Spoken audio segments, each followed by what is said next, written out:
ধন্যবাদ ধন্যবাদ ধন্যবাদ সকলকে ধন্যবাদ জানিয়ে আজকের ভিডিওটা শুরু করছি। তোমরা ভাবছো তো, অবাক হচ্ছো নিশ্চয়ই যে কেন এত ধন্যবাদ দিচ্ছি। জানতে পারবে ভিডিওটা শেষ অবধি দেখলেই সব জানতে পারবে। তো চলো, তার আগে তোমাদের শুভেচ্ছাটা জানিয়ে নিই। গুড মর্নিং সকলকে, গুড মর্নিং এভরিওয়ান। আর তোমরা কেমন আছো সেটা বলো আগে। আশা করছি ভালোই আছো, তাই না?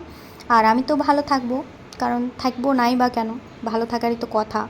কারণ আজকের এত ধন্যবাদ দিচ্ছি মানে নিশ্চয়ই কিছু তো একটা ঘটেছে, কিছু তো একটা হয়েছে।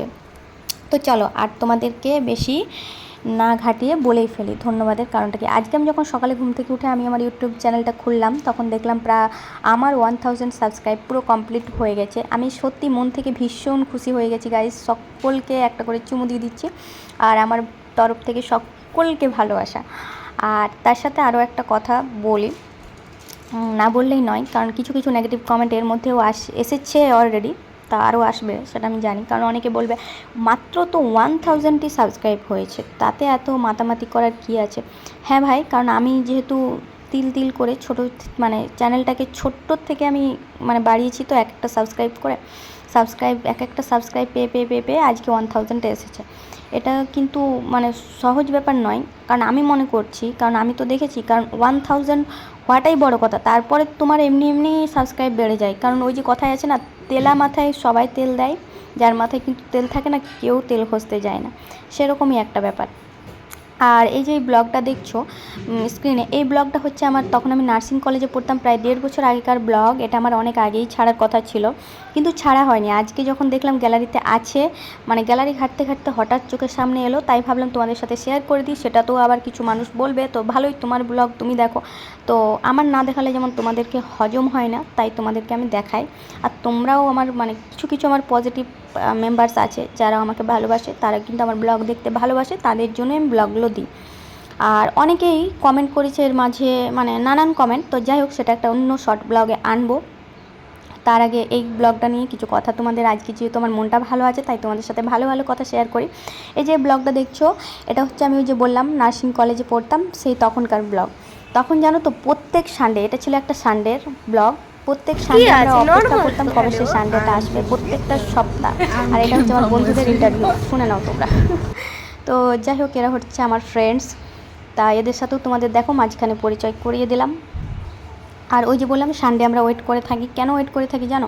পুরো সপ্তাহে আউটিং পাই না, ওই সানডেতেই 2 ঘন্টা আউটিং পাই। তো পুরো সপ্তাহের মানে যা কিছু খাবার দাবার সব কালেক্ট করতে হয়, খালি ফ্রুটসগুলো থাকে না, তাই 2-3 দিনেরই ওটা নিতে হয়, বেশি দিন নিতে পারি না। তাই ওইগুলো কিনে খাওয়া দাওয়া করে লাস্টের ডাবটা খেয়ে হোস্টেলে চলে আসি। তো হোস্টেলের টাইম হচ্ছে 2 ঘন্টা, যাওয়ার আর আসার জন্য ওই যতটুকু টাইম লাগে, তারপরে সামনাসামনিই যাই। ওই সানডে মানে আমাদের ফিশ, চিকেন, বিরিয়ানি এসব তো থাকবেই, কোল্ড ড্রিঙ্কস, আরও নানান ব্যাপার। মানে সানডে মানে একটা অন্য রকমের সবারই, মানে এটা যারা হোস্টেলে থাকে তারাই শুধু এই জিনিসগুলো জানে, ওরে বাবা। তো যাই হোক, আরও একটা কথা তোমাদের বলি, আজকে আমার এই চ্যানেলটা শুধু আজকের নয়, প্রায় 1 বছর হয়ে গেছে। তো আমি মাঝে মাঝেই ব্লগ দিতে পারতাম না, এমনও সময় গেছে যে মাসে একটাও ব্লগ দেওয়া হয়নি।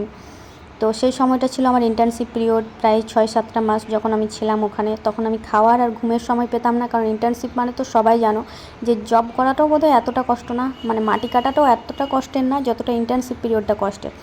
বিশ্বাস করো কী কষ্টে কাটিয়েছি, মানে বলার মতো না। তবে যাই হোক, এই দেখো আমি গল্প করতে করতে আমাদের হোস্টেলে আমি চলে এসেছি, আর পুরো হোস্টেলটা তোমাদেরকে ভিডিওতে দেখাতে পারলাম না, এটা একটা দুঃখজনক। কারণ যিনি ভিডিওটা করছিল তিনি আমার উপরে ইয়েটা নেয়নি। তো যাই হোক, তাকেও একটা ধন্যবাদ জানিয়ে দিই, কারণ সে ব্লগটা করে দিয়েছে বলেই আমার গ্যালারিতে ব্লগটা রয়েছে, ভিডিওটা।